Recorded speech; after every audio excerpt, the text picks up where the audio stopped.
betul tak mampu. Hai, Assalamualaikum kawan-kawan. Untuk pengetahuan korang, 3 perkara yang paling penting untuk menghasilkan proses PDP yang cermelang ialah perancangan, pelaksanaan dan penilaian. Jadi, dalam video ni, kumpulan kami dah sediakan dah semua sekali. Oleh itu, tanpa buang masa, jom kita tonton sama-sama.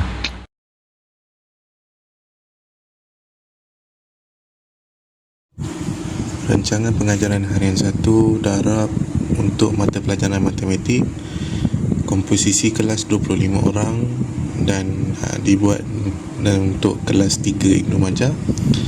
Di bawah tajuk tema mengira darab menggunakan pola aplikasi sifir dalam masalah harian. Subtajuk mengira darab menggunakan pola, menguasai sifir darab 2 hingga 5, aplikasikan sifir dalam masalah. Adanya JSK di mana terkandungnya semua topik di dalam buku teks tahun 3 matematik ada di dalam JSK. Kalau terperhatikan ada 4 bidang di mana di setiap bidang ada subtopik-subtopiknya. Kita perhatikan juga di pembahagian soalan adalah 5 soalan di setiap bidang.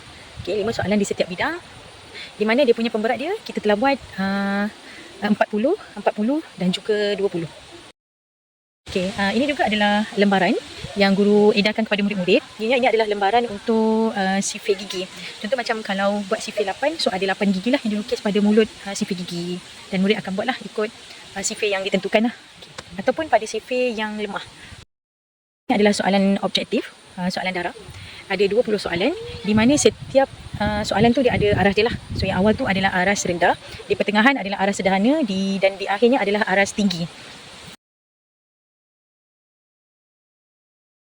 Seterusnya kita lihat kepada pelaksanaan. Jadi kami telah menyediakan video pengajaran. Jadi mari kita saksikan bersama-sama.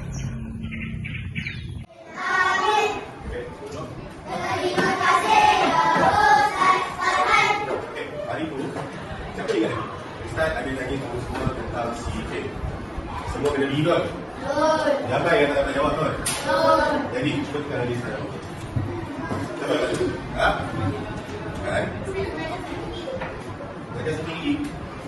Sendiri itu macam mana? Okey betul? Boleh nombor CK. Baik tuan. Hari ini Ustaz akan guna kaedah sifir gigi. Macam ni. Nampak? Kalau nampak? Cuba kat sini silap kita gigi. Jauh dulu. Okey. Gigi tak tahu lah di mana Ustaz lupa lah. Okey baik. Macam mana kaedah sifir gigi ni? Siapa tahu? Siapa boleh jawab? Macam mana kaedah sifir gigi? Dia boleh jawab sifir gigi. Siapa tahu? Siapa tahu? Siapa dia? Ada rahsia boleh tahu. Siapa tahu kaedah sifir gigi tu? Kamu buat adalah kamu lukis buku orang. Wah, mantap lah bulan. Mantap lah.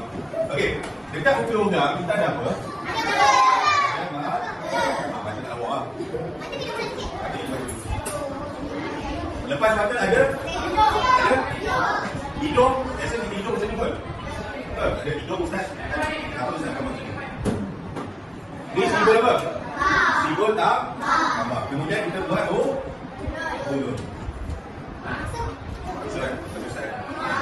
Okey, kemudian kita kena buat apa? Dah ada muka, ada mata, ada hidung, ada mulut. Kita kena buat apa lagi? Ada kena buat apa? Gigi. Gigi tak? Betul lagi. Gigi adalah proses yang tadi. Kena buat apa? Buat apa ni? Rambut. Okey, rambut kita buat sebanyak 2 kali. Dalam sifir kita ada berapa? Kena buat apa? 12. Baik. Buat rambut yang pertama melambangkan 1, 2, 3, 4, 5, 6, 7, 8, 9, 10, 11, 12. Okey. Jadi kita tulis 1, 2, 3, 4, 5, 6, 7, 8, 9, 10, 11, 12.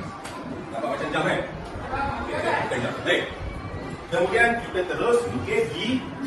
Gigi ini adalah menambahkan sifir.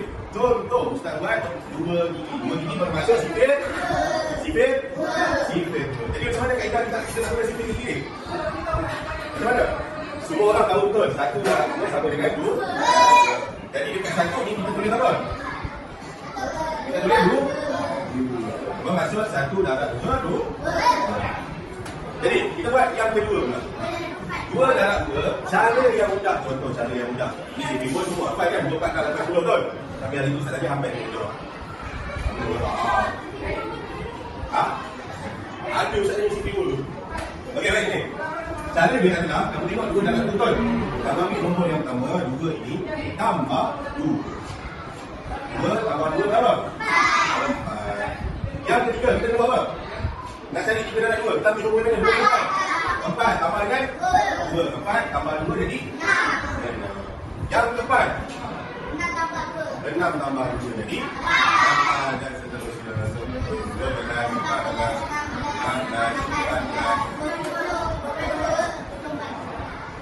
Boleh bang?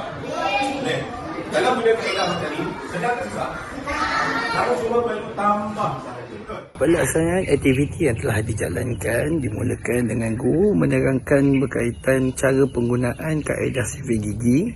Seterusnya, murid-murid telah pun dibahagikan kepada beberapa kumpulan dan perlu membuat latih tubi darab menggunakan kaedah sifir gigi, dan akhir sekali murid-murid perlu menjawab ujian objektif darab.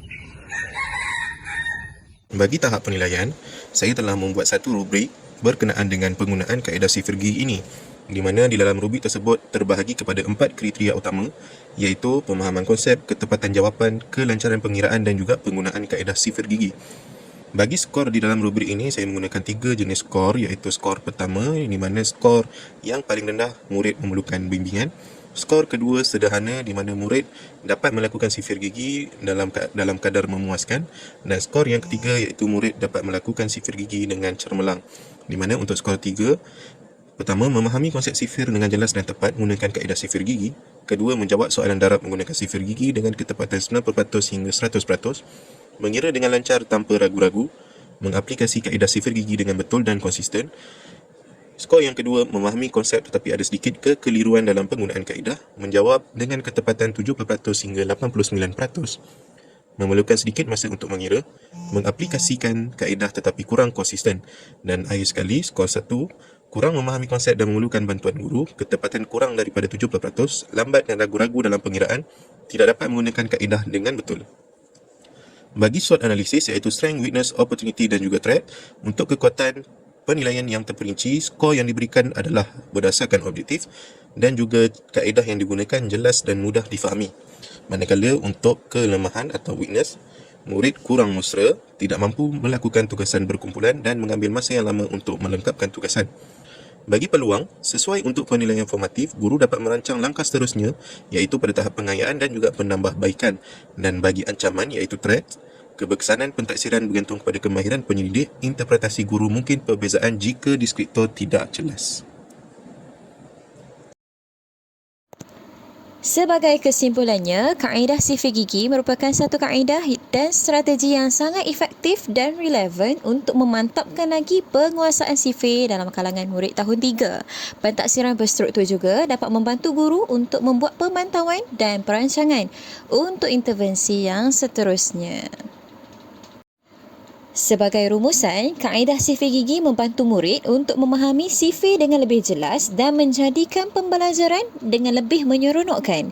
Ia juga dapat meningkatkan minat dan keyakinan serta keupayaan murid dalam operasi darab. Pentaksiran ini berfokus kepada pemahaman, ketepatan, kelancaran dan penggunaan kaedah sifir gigi dalam mata pelajaran matematik bagi murid tahun 3. Jadi penambahbaikan yang perlu seorang guru lakukan adalah yang pertama dengan menyediakan latihan yang bertahap, seterusnya memperbaiki ABM dan visual tambahan untuk murid, dan yang ketiga pengurusan masa yang strategik dan sistematik.